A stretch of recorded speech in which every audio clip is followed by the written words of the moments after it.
저는 당연히 제가 김용남 후보보다는 훨씬 더 민주당 개혁 노선에 부합한다고 생각합니다. 같은 땅 같은 깃발 전혀 다른 두 사람이 맞붙었습니다. 한 명은 감옥에서 나와 맨몸으로 낯선 땅을 걷고 있고 한 명은 어제의 적진을 떠나 새 옷을 입고 그 앞에 섰습니다.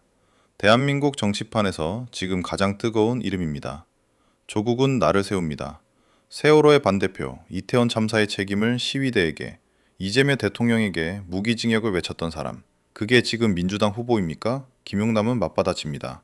주가 조작 세력의 정점이라 불리던 사람, 그 사람이 개혁을 말할 자격이 있습니까? 두 사람 모두 과거가 있습니다. 두 사람 모두 검증이 필요합니다. 진짜 개혁을 원하는 유권자라면 반드시 끝까지 봐야 할 대결입니다. 구독과 좋아요로 진실이 묻히지 않도록 함께 해주세요. 그리고 여러분의 냉철한 판단을 댓글로 함께 해주세요. 자, 이제 누가 진짜이고 누가 가짜인지 지금 바로 확인하세요. 민주당의 김용남 후보와도 경쟁을 할 수밖에 없는 처지입니다. 이제 그래서 제가 좀 궁금한 질문이 하나가 있는데, 민주당을 지지하는 분들의 많은 분들은 김용남 후보를 이제 지지를 할 테고, 그런데 이제 반면에 국민의힘에 굉장히 비판적인 생각을 갖고 있는 분들, 국힘 제로에 동조하는 분들, 이분들은 조국 후보에게 표를 줘야 될지 김용남 후보에게 표를 줘야 될지 굉장히 고심이 깊을 걸로 생각됩니다. 이런 분들에게 나 조국이어야만 하는 이유가 뭐라고 설명하시겠습니까? 저는 지금 그 민주당 의석이 상당히 많지 않습니까? 네. 민주당 당적을 가진 정치인 한 명을 국회에 넣는 것이 중요한지, 안 그러면 조국이란 정치인을 국회에 다시 복귀시키는 게 중요한지 판단을 해봐야 된다고 생각합니다. 저는 김용남 의원 개인적으로 잘 알지 못하지만 훌륭한 분이라고 생각합니다.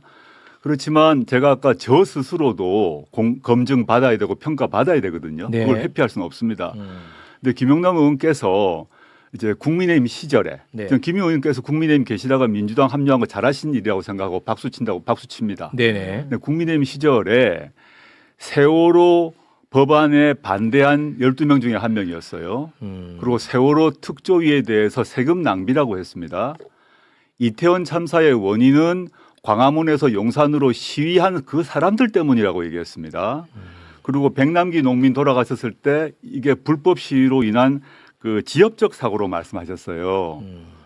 이거는 민주당이 지금까지 이 세 사건에 대한 평가와 완전 반대입니다. 네. 저는 과거 국민의힘 시절에 그런 말씀하신 게 분명하기 때문에 네. 그에 대해서는 공개 사과해야 된다고 보고요. 두 번째는 그건 과거라고 합시다. 자, 그러면 하나만 더. 네. 민주당에 입당하시고 난 뒤가 더 중요하다고 보는데 네네.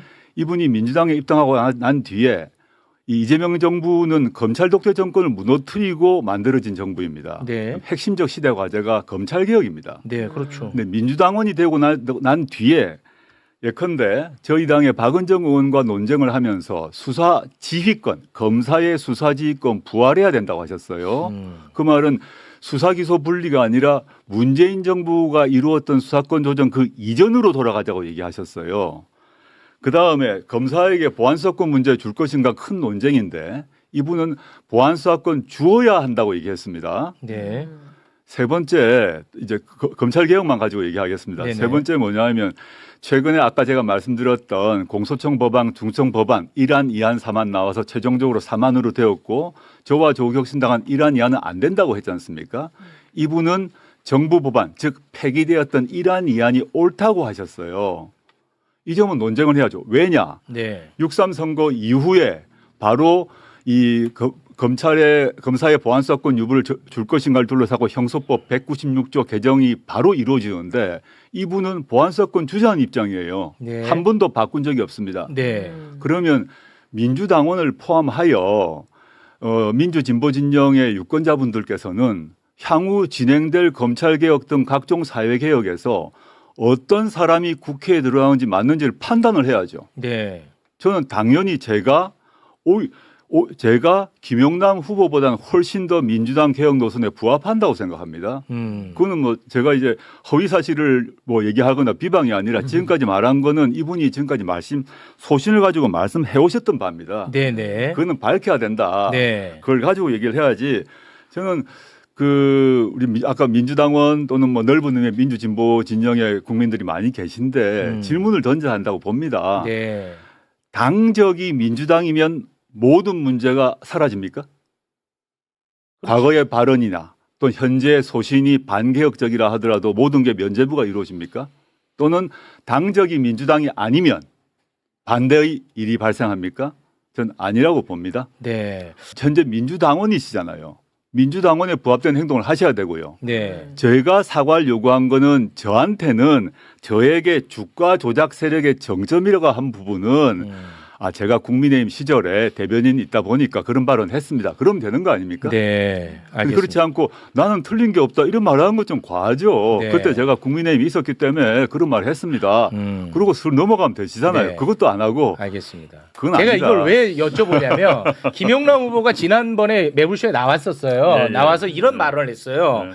나에게 먼저 하지 않으면 나는 이번 선거는 어떤 선거인지 내가 너무 잘 알기 때문에 네거티브 절대 하지 않겠다. 라는 입장을 밝혔기 때문에 저는 가급적이면 좀 아름다운 경쟁으로 마무리했으면 하는 바람에서 확인 차원에서 한번 여쭤본 거였습니다. 저는 최욱 네. 앵커 말에 네거티브라는 단어 자체가 잘못됐다고 봅니다. 그건 프레임이거든요. 네네네. 모든 선거는 상대 후보에 대한 검증을 해야 됩니다. 뭐 그렇죠. 네. 검증하지 않고 물론 허위 중상, 뭐 그다음에 조작, 뭐 흑색 선전 그건 네거티브죠. 네. 그러면 국민의힘 사람들에게 우리 검증 안 합니까? 해야죠. 당연히 하죠. 네. 당연히 국민으로부터 검증 받아야죠. 네. 저도 마찬가지입니다. 네, 네. 근데 그것을 네거티브라고 말하면서 검증을 네거티브라 말하는 것은 그 자체가 프레임이에요. 네, 알겠습니다. 특정한 이유가 있고 목적이 있는 프레임이죠. 네. 그건 동의를 좀 못합니다. 알겠습니다. 그거는 이제 그렇게 정리하고 그리고 이제 지금 이제 검찰 개혁과 관련해서 보안 수사권에 대한 입장을 밝혀야 된다라고 네네. 말씀을 하셨습니다. 제가 알기로는 보안 수사권을 줘야 된다는 것으로 저는 알고 있거든요. 저도 관련해서 방송을 좀 많이 했기 때문에 네. 뭐 어제 갑자기 입장이 바뀌지 않는 이상 아마 거의 유지되고 있을 거라고 생각을 하거든요. 그런데 민주당 지금 현재 국회의원 중에서도 보안 수사권을 줘야 된다고 생각하는 사람들도 많이 있을 거 아닙니까? 계시죠. 소수지만. 그럴 수 있을 거 아닙니까? 네네네. 요거는 그러면 어떻게 판단을 해야 된다는 거예요? 저는 민주당의 성격이 일종의 연합 정권 같은 성격이 있기 때문에 네. 그 검찰 개혁 말고도 사회 경제적 개혁 관련해서 입장이 다른 분이 많습니다. 네. 그건 전제로 하고 있습니다. 그걸로 문제 삼는 게 아니고, 근데 여러 가지 정책에서 의견차가 강온 좌우가 있을 수밖에 없죠. 네. 그런데 검찰 개혁 문제는 그거와 성격이 다른 과제입니다. 우리가 윤석열 검찰 독재 정권이라고 규정하고 그 정권과 싸워서 무너뜨렸어요. 과거에 우리가 전두환 군사 독재 정권이라고 규정하고 싸워서 감옥 가서 무너뜨리고 난 뒤는 군사 독재가 완전히 일어날 수 없도록 발본색원 했거든요. 네. 우리가 독재란 말을 그냥 서비스 차원에서 립 서비스를 한 게 아닙니다. 검찰 독재 정권이었어요. 그럼 검찰 독재가 부활하지 않도록 하는 것은 시대적 과제고 모든 최상위의 과제입니다. 그 점에서 그 민주당 안에서도 보안 수사권을 인정해 주자고 말하신 분이 계신 걸로 알고 있으나 네. 대통령을 포함해서 공식적으로 말씀하신 것, 그 대통령의 국정과제 등에서는 분명하다고 보거든요.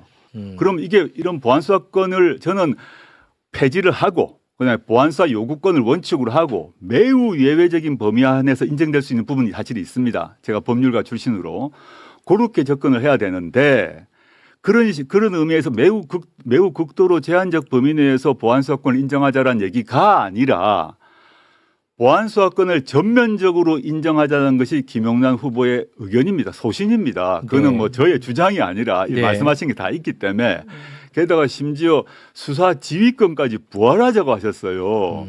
이거는 검찰 독재를 완전히 봉쇄하고 윤석열 같은 정치 검사들이 나타나지 못하도록 만들기 위해서는 필연적으로 해야 되는 제도적 1차 과제입니다. 이 점은 민주당에 몇 분 계시죠? 근데 그렇다고 해서 최근에는 민주당의 검찰 출신 의원님들, 예컨대 양부당 의원님 같은 경우도 내가 생각 잘못했다. 네. 이제는 없애야 된다 하시더라고요. 그렇게 네. 하시면 되잖아요. 알겠습니다. 제가 하나만 더 말씀드릴게요. 네네네. 제가 사실은 민주당에서 공소취소 법안 이번에 특검 법안에 포함시켜서 제출했고 그걸 법안 자체는 아직 공개가 안 됐습니다.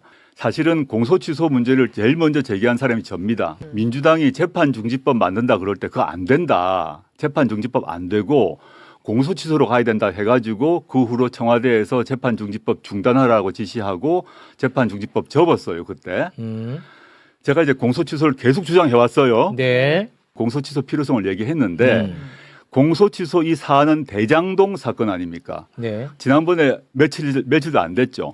국정조사 통해서 각종 조작 다 나왔지 않습니까? 그렇습니다. 그래서 모든 국민이 분노하게 됐고. 그렇죠. 네네. 근데 제가 이 말씀 왜 드리냐 하면 김용남 후보께서 대장동 사건을 거론하시면서 당시 과거에 이재명 대통령이 수천억 원의 배임을 했기 때문에 무기징역 그 받아야 될 사안이라고 말씀하셨거든요. 과거에 물론 네. 이에 대해서도 자기가 판단 잘못했다고 말씀하셔야 됩니다. 지금 침묵하시고 있는데 네. 저는 공인은 특히 선거에 나온 공인은 자신이 과거에 발언 중에 잘못된 건 잘못했습니다. 네. 내가 그때 이래서 이랬습니다. 정리를 하셔야죠. 네. 지금 답을 안 하시잖아요. 이런 질문에 대해서. 이건 네거티브가 아니죠. 지금 가장 최근에는 공소 취소, 좀 더 가까이는 중수청 법안, 공소청 법안, 더 거꾸로 가게 되면 보안 수사권 등등에 있어서 이 민주당 당원이 되시고 난 뒤에 김용남 의원이 밝혀오신 자신의 소신은 네. 저는 이재명 정부의 국정 철학과 맞지 않다고 보고 오히려 제가 일관되게 주장해왔던 보안 수사권 안 된다, 공소 취소해야 된다. 그다음에 중수청 법안, 공소청 법안 이래야 된다는 게 결과적으로 다 보면 이재명 대통령 입장과 맞지 않습니까? 그러니까 제가 뭐 반론을 제기하자는 건 아니고 예를 들어서 이게 정당이 중요한 이유는 뭐냐면 내가 이런 생각을 갖고 있다가 당을 옮겨서 이런 정당이 오면 그 정당을 거스를 수 없는 측면이 있지 않습니까?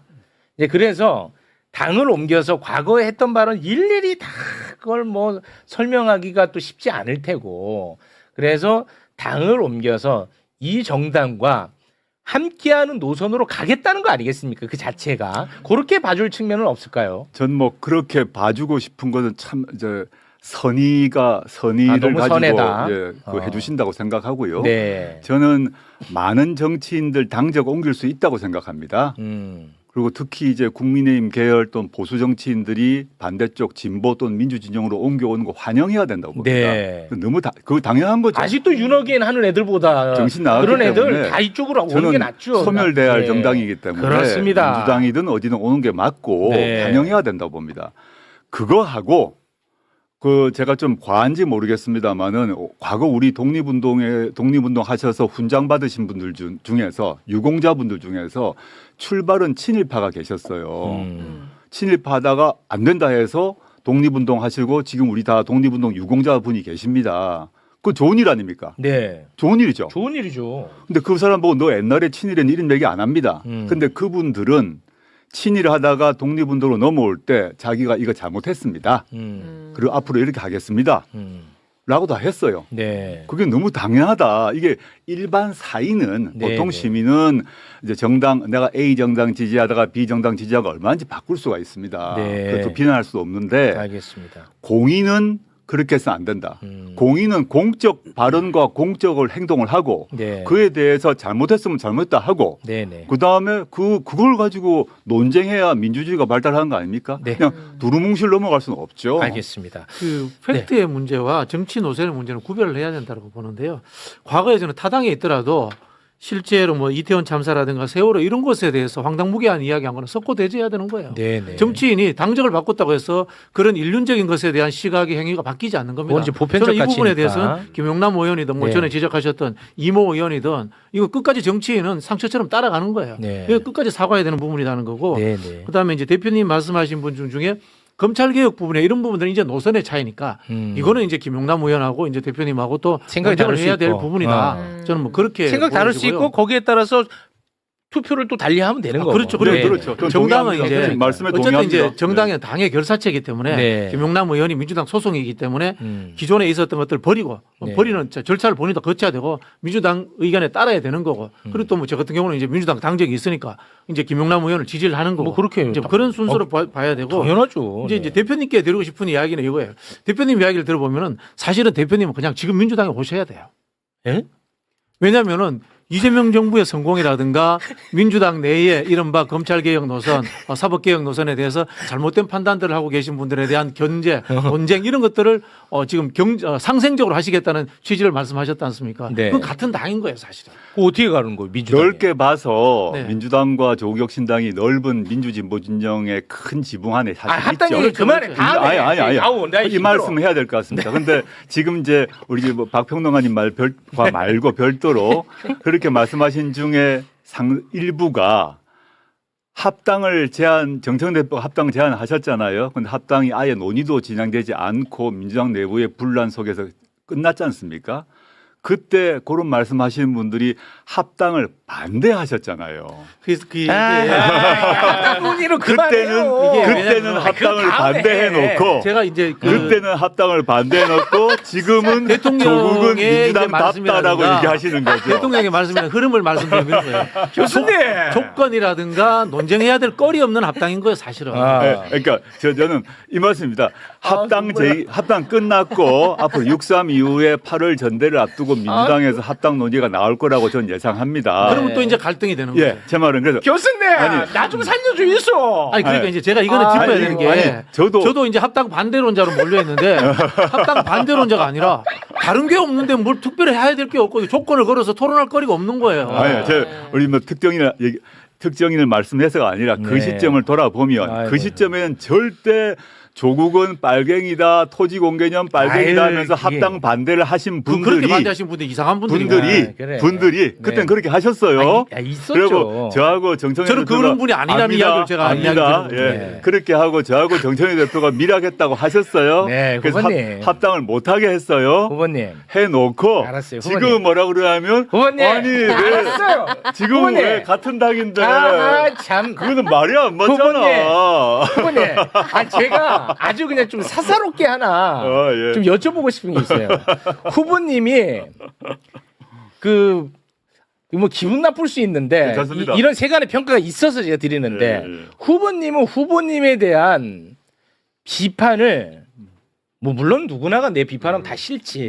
근데 유독 거기에 대해서 조금 더 불편해하신다라는 의견들이 좀 존재하더라고. 예를 들어서 뭐 그런 주장할 수 있죠. 그러니까 예, 예를 예, 들어서 예. 뭐 과거에 뭐 같은 생각을 하고 같은 길을 가던 사람들도 조금 비판하면 뭐 SNS 친구를 뭐 끊는다든지 뭐 그런 이제 여론이 좀 존재하더라고요. 오신다고 해서 막 여론 취합을 좀 해봤는데 거기에 대한 평가는 어떤? 좀 기억이 예. 없습니다. 네. 제가 SNS 친구 끊은 사람은 저에 대해서 허위 주장을 올린 분들은 허위 끊었습니다. 주장. 네. 그리고 저나 저희 가족에 대해서 입에 담을 수 없는 말을 한 분들, 이제 그분들과 친구를 맺어야 됩니까?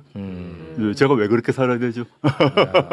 그렇지는 않다는 예, 거군요. 아무튼. 물론 저에 대해서 비판하는 걸 좋아하는 사람은 아무도 없는데 없죠. 제가 아까도 말씀드렸습니다마는 제가 2019년 이후에 뭐 우리나라에서 비판의 양으로 봐서는 네. 아마 1등, 2등 그건 다를 맞습니다. 정도로 받았고요. 네. 그래가지고 그 비판한 분들에게 사적으로 해코지하거나 네. 비난한 적은 한 번도 없습니다. 그건 제가 공인으로 감당해야 하기 때문이에요. 네. 법무부 장관으로 후보로 감당했고 지금도 마찬가지고요. 네. 그걸 가지고 뭐 우리 뭐 꽁황이니 우리 박 교수님한테 제가 뭐라 한 적이 있습니까? 저는 뭐 그런 네. 공공에서 비판한 적이 알겠습니다. 없습니다. 지금 이제 너무 뜨거워져가지고 네. 잠깐 좀 민심 잠깐 좀 살펴보고 가도록 하겠습니다. 일단은 평택을 재선거 후보자 얼굴부터 잠깐 쓱 한번 볼까요? 요렇게 이제 좀 어마어마합니다, 진짜. 네, 진짜 와, 여기가. 치열하다. 예. 진짜 와 이거는 진짜 엄청나거든요. 저는 제가 뭐 볼 때. 제가 그 뛰어들기 전에 김영남 후보는 결정하시기 전이었지만 유이동 후보가 될 거라고 생각을 했고 원래 저부터 뭐 5파전 된다고 상정하고 뛰어들었고 제가 출마 선언하기 전에도 다자구도 하에서 3% 이기겠다는 말을 여러 번 했습니다. 그래서 네. 저 구도는 전제된 것입니다. 알겠습니다. 자 그럼 민심 한번 좀 살펴보죠. 조 대표님, 예. 위험 요인부터 들으시겠습니까? 기회 요인부터 뭐 드리겠습니다. 마음 편하게 하십시오. 옆에 계시니까 좋은 소식부터. 좋은 소식. 5페이지를 보시면은 자, 좋은 소식. 네, 인천일보가 이제 여론조사 한길리서치에 의뢰한 겁니다. 여기에 보시면은 5페이지에 보시면 범여권 단일 후보 적합도에서 조국 대표님이 김용남 의원님을 소폭 오차범위 내에서 앞서는 그런 결과가 나왔습니다. 이건 이제- 단일 후보 적합도. 네네. 단일 후보 적합 범여권. 만약에 이제 1대1 구도가 될 경우에는 보수도 단일화해야 되고 진보도 단일화해야 되니까 네. 이런 긍정적인 소식을 먼저 전해드리고 이제 네. 약간은 이제 아픈 소식일 수 있는데 좀 아픈 소식. 바로 4페이지에 보시면은 전체 다자 구도에서는 김영남 후보가 조금 앞서기 예, 시작했다는 맞습니다. 결과가 맞습니다. 나타났습니다. 차이가 많이 났네. 왜냐하면 민주당 지지율이 이 지역에서 이제 높잖아요. 아무래도 네. 조국혁신당보다는 당 지지율에 좀 차이가 나기 때문에 네. 이게 이제 5월 1, 2일 조사한 거고 그 전에 조사한 내용은 뉴스토마토, 미디어토마토 조사인데 이 조사에서는 격차가 이제 그보다는 좀 작습니다.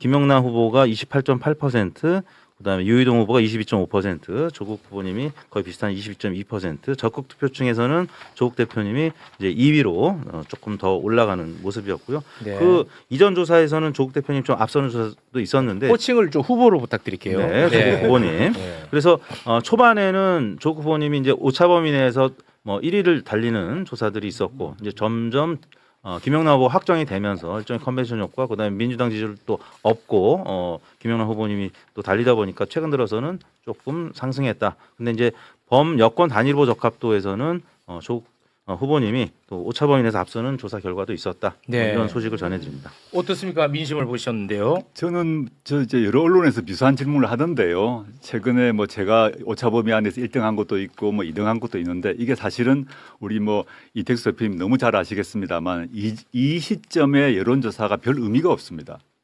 지는 사람들이 꼭 이런 얘기합니다. 아니, 두고 보시죠. 어. 한 달쯤 뒤에 여론조사가 중요하다고 저는 생각을 하고 있고요. 네. 왜냐하면 지금은 이제 김영남 후보가 최근에 확정되면서 민주당 그 당원들의 결집이 높아지고 있고요. 네. 그리고 또 물론 그 전에 민주당에 대한 강한 지지율 이게 이제 일종의 그 밴드웨건 효과 이런 걸 받고 있다고 보이고. 그리고 조국혁신당은 조직세가 뭐 민주당에 비해서 한 10분의 1밖에 안 되거든요. 네. 그래서 뭐 응답률 등에 있어서도 비교가 할 수가 없다고 생각합니다. 근데 저는 이제 제가 그 뚜벅이 유세를 한 지 한 뭐 2, 3주밖에 안 됐는데 저는 뭐 김영남 후보보다 먼저 왔지 않습니까? 그렇죠. 먼저 평택에 와서 뛰고 있는데 매일매일 이 민심의 역동적 변화가 느껴집니다. 지금 제가 좀 과장해서가 아니라 네. 그 전까지는 제가 뛰어들기 전까지는 평택을은 조용한 정치 구도였어요. 그런데 제가 뛰어들면서 이 민심이 요동치는 걸 느끼고 평택이 아주 넓은 땅입니다. 거기서 도시지역 고덕 도시지역부터 해서 서쪽에 서평택의 약간 농촌 지역까지 정말 제가 경로당을 찾아갔는데 한 80대 어르신이 저에 대한 얘기를 막 하시면서 다 하시더라고요. 이 도시지역 말고도. 그러면서 논쟁도 하시고 그 경로당 작은 데서 누가 좋아 논쟁을 하신다는 겁니다. 네. 저는 이제 겨우 시작이고 현재 여론조사는 응답률로 생각하게 되면 민주당 지지율이 당연히 높기 때문에 민주당은 예컨대 시장도 현직 시장 후보들이 여러 명 계시고 현직 시의원, 도의원, 예비 후보도 많이 계세요. 조직들이 있어가지고 전화를 잘 받게 되고 저희는 몇 명이 없어요. 네. 그런데 저는 궁극적으로는 이게 큰 판이 바뀔 것이라 보는데 저는 황교안 또는 유이동 이런 사람들은 쭉 빠질 거라 봅니다. 현장에서 보면 네. 우리 아까 이게 유이동 후보 나옵니다마는 현장에서 보수라고 얘기하시는 분들 또 국민의힘 찍었다고 하시고 또 평택 토박이라고 하시는 분들이 뭐라고 하시냐 하면 난 지금까지 유이동 찍었어. 그런데 3선 그분이 재보궐선거로 1선을 했기 때문에 3선 10년을 해줬는데 해놓은 게 없어. 나 절대 유이동 안 찍어 이러세요. 여러 명 들었습니다. 네. 그리고 황교안 같은 경우는 저는 올해 뭐 그렇게 주변 곧 빠질 거라고 봅니다. 알겠습니다. 저는 유이동에 대해서는 큰 의미가 없고 제가 유이동을 빠지게 만들 것이고 유이동이 빠지는 만큼 그것이 어디로 갈 것인가 훨씬 중요할 것이라고 알겠습니다. 보고 이제 시작입니다. 네. 후보님 시간이 없어가지고 예. 짧게 질문 딱 2개만 드리면서 네네, 마무리를 네. 짓겠습니다. 짧게 답해 주세요. 짧게. 이거는 뭐 김용남 후보에게도 드렸던 질문인데 어찌됐든 저의 최대 관심사는 평택 의뢰한에서 유이동 후보를 막는 것입니다. 저는 그렇습니다. 네네. 그래서 이제 드리는 질문입니다. 나 조국 후보는 무조건 단일화만큼은 꼭 하겠다. 또는 나는 무조건 단일화만큼은 안 하겠다. 이런 생각은 없으신 거죠? 경우에 따라서 할 수도 안 할 수도 있는 거죠. 그러니까 유이동 후보를 막을 수 있다면. 전 정치 영역에서 무조건 한다, 무조건 안 한다라는 건 없다고 생각하고요. 그렇죠. 네. 근데 지금 시점에서 단일화를 말하는 게 매우 공학적인 얘기라고 생각합니다. 네. 그거 단일화 문제는 지금 예컨대 저와 김영란 후보가 만나서 이렇게 뭐 서로 합의를 하고 룰을 짜고 이렇게 하는 것은 절대 이루어질 수도 없고 승리할 네. 수 없다고 생각하고요. 그러니까 지금 뭐 그런 요구도 없고요. 없고요. 네. 그리고 저는 평택 민심의 흐름, 그 흐름이 제일 중요하고 네. 그 흐름이 자연스럽게 한쪽으로 몰아가는 것을 저는 평택 시민들이 만들 거라고 봅니다. 알겠습니다. 네. 제일 중요한 질문 드리겠습니다. 평택에서 가장 하고 싶은 일 그리고 국회에서 가장 하고 싶은 일 각각 하나씩 하나씩요? 드리겠습니다. 제가 평택 공약으로 교통 공약을 1탄으로 내세웠습니다. 교통. 네, 교통입니다. 그게 왜 그냐 하면 제가 네. 기자회견 하기 뭐 하루 전날에 공부하진 않았을 거 아닙니까? 오랫동안 준비를 하지 않았겠습니까? 네. 평택 경우는 동평택이건 서평택이건 도시 쪽이건 농촌 쪽이건 모두 교통으로 고통받고 있습니다. 심각합니다. 그래요. 지금 취재원 기자들이 한일같이 하는 말이 저보고 오늘도 그렇게 올 취재 인터뷰를 했는데 왜 조 대표께서 교통공약 냈는지 이제 알겠다 그래요. 이제 서울에 계신 분들은 평택 그러면 수도권이고 경기도고 그래서 교통 괜찮다고 생각하는데 와보면 두 가지로 말씀드리겠습니다. 동쪽 고덕쪽 같은 경우는 거긴 평균 연령이 한 40세 젊은 부부들이 많이 살고 삼성전자가 와 있고 거기를 통해서 미군들이 들어와서 팽성으로 내려가거든요. 근데 KTX가 없습니다. 그래가지고 18년 동안 정부가 약속을 했어요. 미군 기지를 팽성해 주기로 약속을 하고 KTX도 주기로 약속을 했는데 18년간 약속을 안 지켰어요. 그래가지고 누가요? 정부가 그랬어요? 네, 그 답을 몰라요 서울에서는. 저도 몰랐었죠 공부하기 전에는. 네. 그래서 물론 거기에 이제 그 영등포에서 새마을을 타고 그 평택역으로 갈 수 있지만 그 매우 느리죠. 그래서 외부에서 바이어가 오거나 미군 관계자가 오거나 삼성전자 관계자가 오거나 할 때 그 차를 타고 오거나 안 그러면 평택역으로 와서 다시 택시 타고 한 40분 50분 가야 돼요. 네. 엄청난 불만이 있고 서평택 지역은 좀 농촌 지역인데 거기는 어떤 정도인가 하면 버스가 1시간에 한 대 옵니다. 이게 서울 분들은 버스 할 때 앱으로 시간 딱딱 맞춰 타시죠. 네. 1시간에 한 대 올 뿐만 아니라 그 시간을 놓치면 시간이 정확하지 않기 때문에 놓쳐버리면 1시간 반 동안 버스를 못 타요. 그래서 이 어르신들 같은 경우는 자기가 살고 있는 읍이나 면 바깥으로 못 나가는 상황을 호소하세요. 저는 이 교통 문제를 그래서 넓게는 동서를 막론하고 세종시에서 하고 있는 그 아주 고급 버스 시스템이 있습니다. 세종에서 이미 성공했기 때문에 그 네. 전체로 원형으로 돌리는 시스템을 만들어야겠다라는 걸 얘기를 하고 있고 동쪽은 KTX 경기 남부역을 꼭 만들겠다는 게 제 공약이고요. 네. 그다음에 이제 국회로 들어온다면 잠깐만요. 네. 네네. 이거 시간이 없는데. 그러면은 유이동 등 이 지역구 의원들은 뭐 한 겁니까? 아니 그러니까 그 안 했잖아요. 제 말이 그러니까 그겁니다. 이들은 못한 거를 조국은 어떻게 할 수 있는 거예요? 나는 그게 항상 궁금하더라고. 네. 아니 이렇게 중요하고 이렇게 원하는 것이 있으면 네. 내가 당선되기 위해서라도 할 것 같은데 예. 왜 그들이 못하던 거를 조국은 어떻게 할 수 있는 거예요? 저는 할 수 있다고 생각하고요. 제가 구체적인 계획은 밝혔는데 알겠어요? 일단 유이동 후보는 제가 조사한 바에 따르면 네. KTX건 제가 말한 그 세종시 시스템의 광역버스 체제든 간에 평택의 교통 문제에 대해서 본회의 상임위 등의 질문을 한 바가 없습니다. 우선순위가 밀려 있다고 보면 질문 자체를 부서 대상으로 질문을 하지 않았어요. 그래요? 관심이 없으세요. 관심이 없었다. 그리고 계획 같은 경우는 제가 아마 최초로 할 수 있을 것 같은데 지금까지 국토부와 LH 평택시가 서로에게 핑퐁을 해서 미뤄왔습니다. 저는 협의체를 만들어서 공동 책임지도록 하는 방식으로 할 생각이고 네, 알겠습니다. 예, 그다음에 대한민국으로 넘어가게 되면 국회에서 예, 국회로서 당장 해야 될 일은 6.3 선거 이후 바로 문제될 게 형사소송법, 검찰소송법 개정입니다. 196조. 검찰개혁. 검사의 보안 수사권을 줄 것인가 말 것인가, 준다면 어느 범위에서 줄 것인가 문제가 매우 중요하고, 이 문제는 경론이 일어날 수밖에 없습니다. 네. 저는 확고한 입장이 있습니다. 네. 저는 이제 뭐 국민의힘은 얘기할 필요가 없고요. 민주당 내에서도 입장이 이제 갈릴 것이거나 침묵하실 것인데, 저는 이 문제를 하지 않으면 저는 이재명 정부의 성공, 정권 재창출 문제도 만만치 않다고 보기 때문에 확고하게 할 생각이고요. 네. 그다음에 사회 경제적으로는 제가 창당을 하면서 저의 기치 중에 하나로 내세웠던 게 신토지 공개념, 그 사회권 강화, 그다음에 주택 문제와 관련해 가지고 그 이제 고품질 공공임대주택을 대거 짓는 것, 이런 정책이 있습니다. 이건 좀 너무 전문 영역 같아서 나중에 당선되면 여기 와서 말씀드리고 싶습니다.